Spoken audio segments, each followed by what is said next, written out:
मैं उम्मीद करता हूँ कि हम आज इन बुनियादी सवालों के कुछ जवाब हासिल करने में कामयाब हों। मैं सबसे पहले मंच पर आमंत्रित कर रहा हूँ मुफ्ती शमाइल नदवी साहब को। आइए सर जी।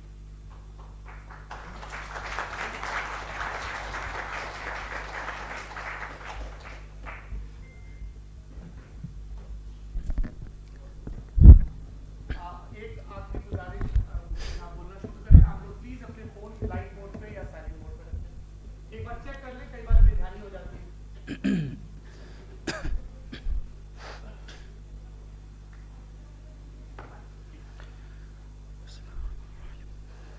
तमाम तारीफ़ें उस क्रिएटर के लिए जिसने इस यूनिवर्स को एक मकसद के तहत पैदा किया है। रिस्पेक्टेड जनाब जावेद अख्तर साहब, मिस्टर सौरभ द्विवेदी और respected audience, thank you all for being here today.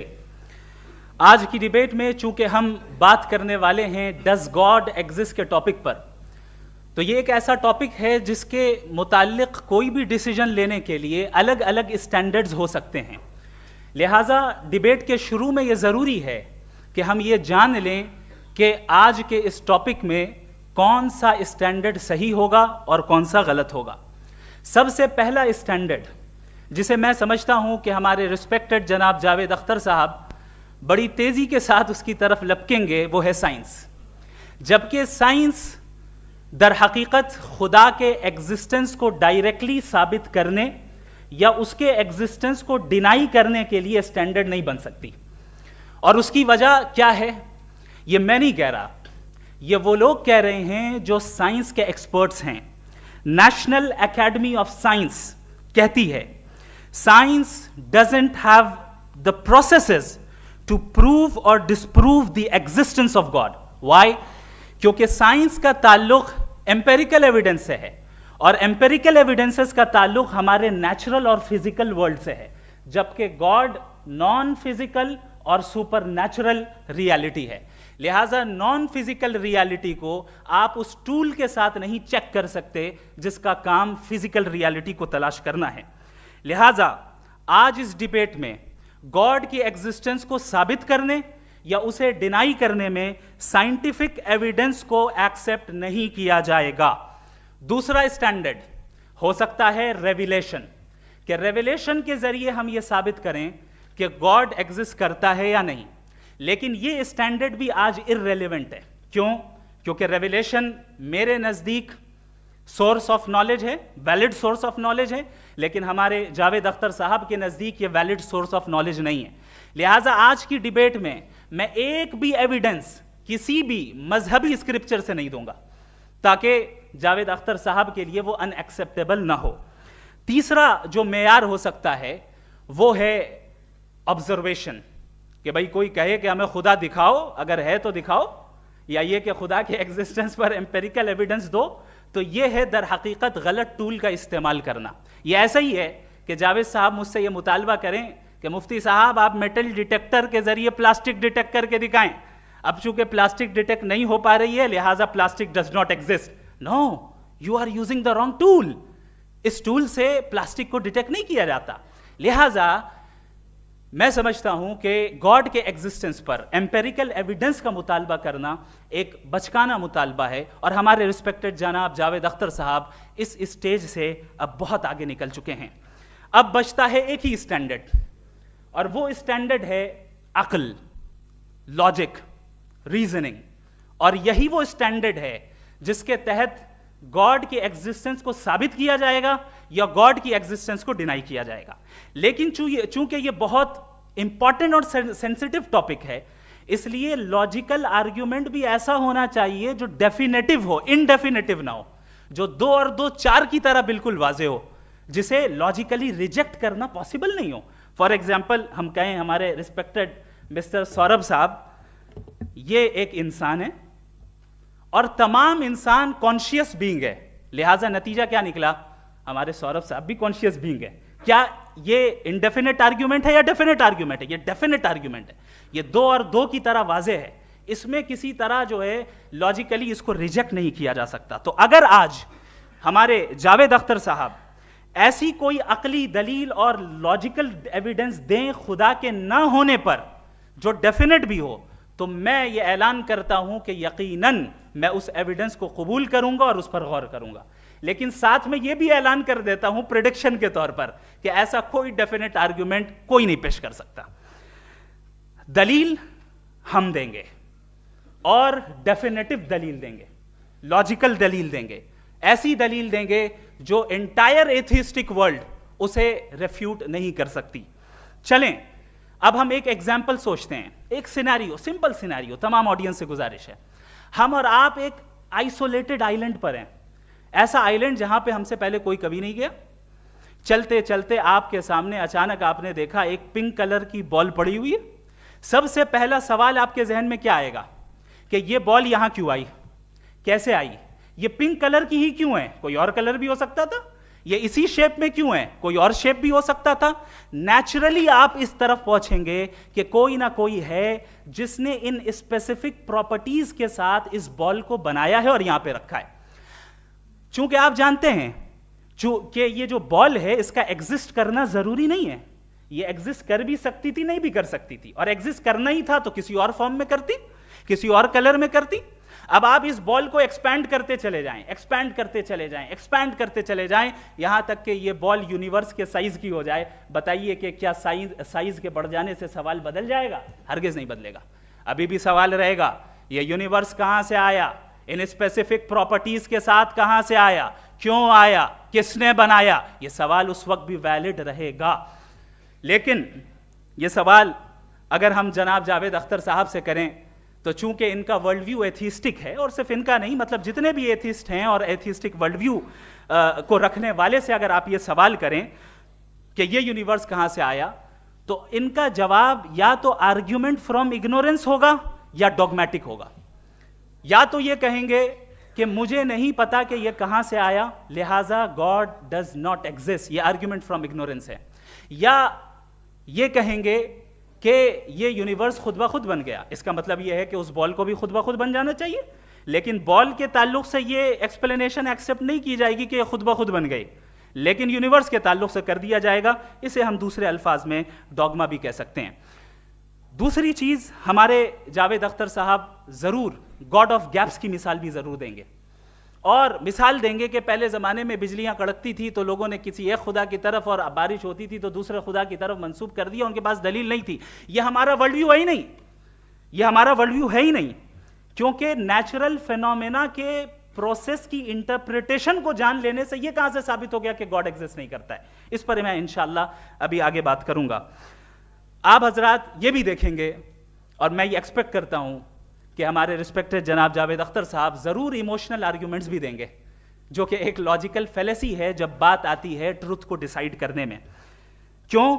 मिसाल के तौर पर वो कहेंगे कि अगर गॉड है तो ईविल क्यों एग्जिस्ट करता है, जबकि मैं कहता हूं ईविल का एग्जिस्ट करना गॉड के एग्जिस्ट करने की दलील है, उसके खिलाफ नहीं है। चूंकि अगर गॉड है तो हम सब उसके सामने अकाउंटेबल हैं, और अगर हम अकाउंटेबल हैं तो अकाउंटेबिलिटी के लिए ईविल का मौजूद होना जरूरी है, उसके बगैर हम अकाउंटेबल नहीं हो सकते। और अगर हम अकाउंटेबल नहीं हैं तो हम जनाब जावेद अख्तर साहब से पूछेंगे कि आप बताएं कि फिर सफरिंग इस दुनिया में क्यों है, अगर खुदा नहीं है तो सफरिंग क्यों है, और उन लोगों के जज्बे का क्या जिनके अंदर सफरिंग के बाद इंतकाम लेने का जज्बा पाया जाता है और वो इस दुनिया से ऐसे ही चले गए, क्या उनकी सारी तकलीफें बेकार चली जाएंगी? अब आ जाएं उसी एग्जाम्पल की तरफ कि बॉल, मुझसे अगर कोई पूछे इस बॉल को किसने बनाया और या इस एक्सपेंडेड बॉल को किसने बनाया, मैं कहूंगा कि चूंकि ये यूनिवर्स और इस यूनिवर्स की तमाम चीजें कॉन्टिंजेंट हैं, कॉन्टिंजेंट होने का मतलब ये होता है कि जो अपने एग्जिस्टेंस पे किसी के ऊपर डिपेंड करती हो, तो जाहिर है ये यूनिवर्स कॉन्टिंजेंट है। और अगर कोई चीज कॉन्टिंजेंट नहीं है तो मैं रिक्वेस्ट करूंगा कि मुझे दिखा दें कि कौन सी चीज यूनिवर्स में कॉन्टिंजेंट नहीं है, हम भी जरा गौर कर लें और हम भी देख लें। और जब कॉन्टिंजेंट चीजें मौजूद हैं तो फिलोसोफर्स की इस्तिलाह के मुताबिक, हम उस टर्मिनोलॉजी के मुताबिक हम उस जगह तक पहुंचते हैं और उस हस्ती तक पहुंचते हैं जिसे नेसेसरी बीइंग कहा जाता है, कि ये वो नेसेसरी बीइंग है जिसका मौजूद ना होना नामुमकिन हो। चूंकि अगर ये मौजूद ना हो तो सारी चीजें एग्जिस्टेंस में आएंगी ही नहीं, और ये सारी कॉन्टिंजेंट चीजें उसी के ऊपर डिपेंड करती हैं। अब अगर आप ये सवाल करते हैं कि फिर उस हस्ती को किसने बनाया, फिर उसका कॉज क्या है, फिर उसका कॉज क्या है, फिर उसका कॉज क्या है, और एंडलेसली चले जाएं, इसे हम कहते हैं इन्फिनिट रिग्रेस ऑफ कॉजेस, जो कि लॉजिकल फेलेसी है। कॉन्सेप्चुअली इन्फिनिटी पॉसिबल है। मिसाल के तौर पे न्यूमेरिकल्स 1 2 3 गिनते चले जाएं, इन्फिनिट नंबर्स हैं। मैं कॉन्सेप्चुअली बात नहीं कर रहा, प्रैक्टिकली रियलिटी में साबित करके दिखाएं कि infinite regress of causes possible हैं या नहीं। अगर पॉसिबल हैं तो हम मान लेंगे, मिसाल दे दें, और पॉसिबल नहीं है तो एक ही ऑप्शन बचता है जिसे हम कहते हैं नेसेसरी बीइंग। ऐसी नेसेसरी बीइंग जो इंडिपेंडेंट है, क्योंकि अगर वो डिपेंडेंट हुई तो वो नेसेसरी नहीं रहेगी। ऐसी इंडिपेंडेंट बीइंग जो इटर्नल है, अगर वो इटर्नल नहीं होगी, उसकी बिगिनिंग होगी तो वो खुद कॉन्टिंजेंट है। ऐसी बीइंग जो पावरफुल है, क्योंकि कॉन्टिंजेंट को एक्चुअलाइज करने के लिए पावर चाहिए। ऐसी बीइंग जो इंटेलिजेंट है और नॉलेजेबल है, क्योंकि ये यूनिवर्स स्पेसिफिक फॉर्म और स्पेसिफिक लॉज ऑफ नेचर के तहत प्रिसाइजली चल रहा है। Thank you. थैंक यू मुफ्ती साहब। मैं इन दलीलों के बाद जावेद अख्तर साहब से गुजारिश करूंगा, आप बैठ के बोलना चाहेंगे या वहाँ? जी।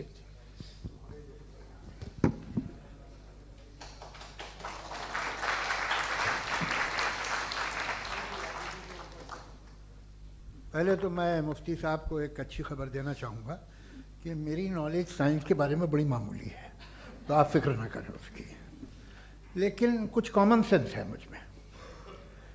देखिए, ये खुदा का तस्वुर कोई नया तस्वुर नहीं है, ये सदियों से रहा है। ये कुछ रिलीजन 3000 साल पुराने होंगे, 4000 साल पुराने होंगे, लेकिन इंसान कोई 10,000 12,000 साल से एग्जिस्ट करता है होमो सेपियन की शक्ल में, और हमेशा कुछ ना कुछ मज़हब रहे। ये मज़हब जाहिलों के नहीं थे, ये मज़हब एक ऐसी ग्रीक सोसाइटी के थे जहाँ बड़े बड़े फिलोसफर्स पैदा हुए। ये मज़हब इजिप्शियंस के थे जिन्होंने पिरामिड्स बनाए थे। ये रोमन्स के थे कि जिनका आर्किटेक्चर और सेनेट यानी पहली बुनियाद डेमोक्रेसी की लिमिटेड थी, मगर डेमोक्रेसी थी, ये उन लोगों ने किए थे। तो इनका जो जुपिटर था, रा था, ज़्यूस था, उन्हें उस पर इतना ही एतमाद था जितना आज किसी मजहबी आदमी को अपने खुदा पे होगा। क्रिश्चियनिटी आने से पहले यूरोप में एक मज़हब था जर्मेनिक रिलीजन, उसका एक खुदा था, उसकी एक बीवी थी, उसके 2 बेटे थे, एक बेटी थी। फिर जर्मनी में जब यूरोप में क्रिश्चियनिटी आई तो वो खुदा, उसकी बीवी और पूरे ख़ानदान चला गया। तो हमने, अगर हम हिस्ट्री देखें तो खुदा जो हैं वो ज़्यादातर फ़नी है, वो हमेशा रहे नहीं।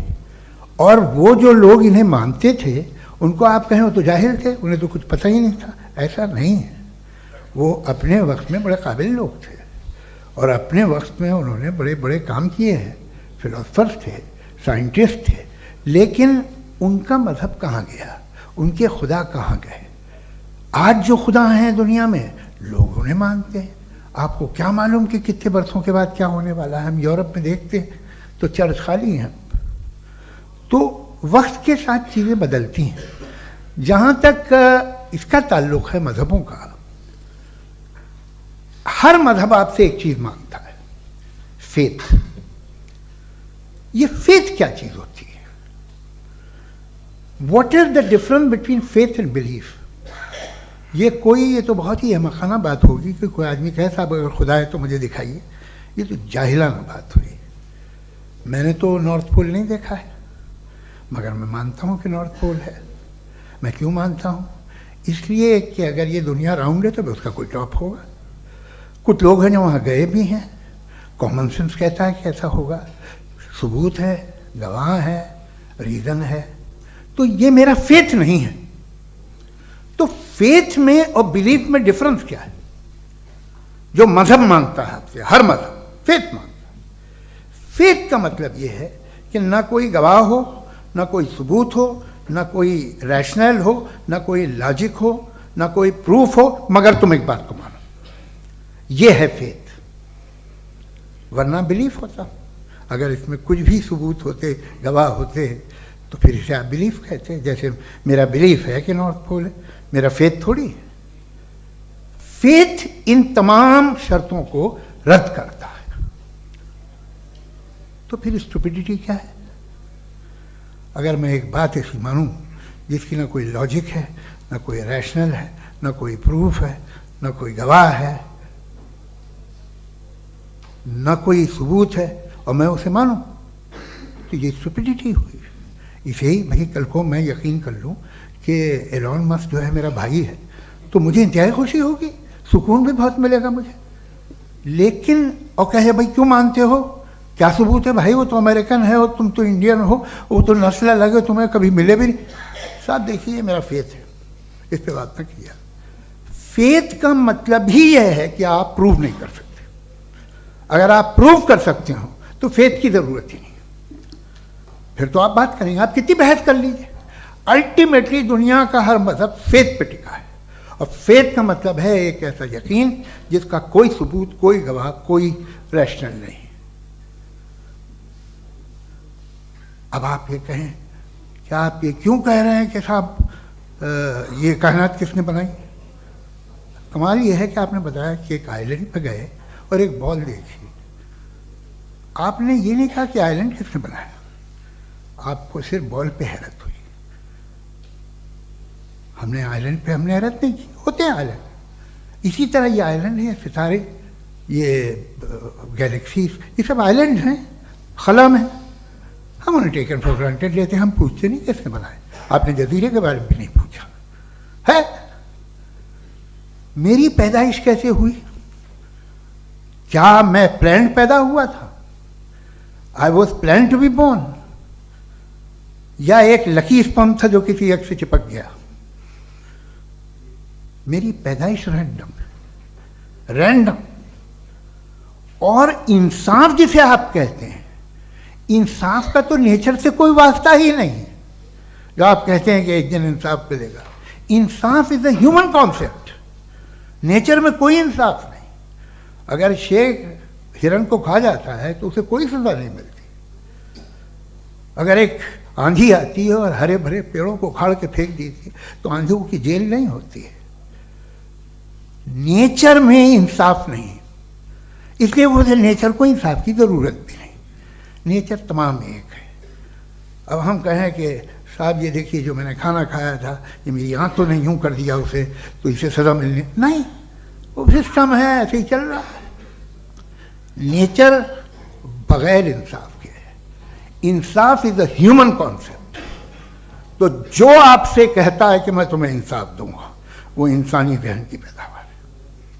ये नेचुरल है ही नहीं, ये आसमानी है ही नहीं। नेचर का तसव्वुर, इंसाफ का तसव्वुर।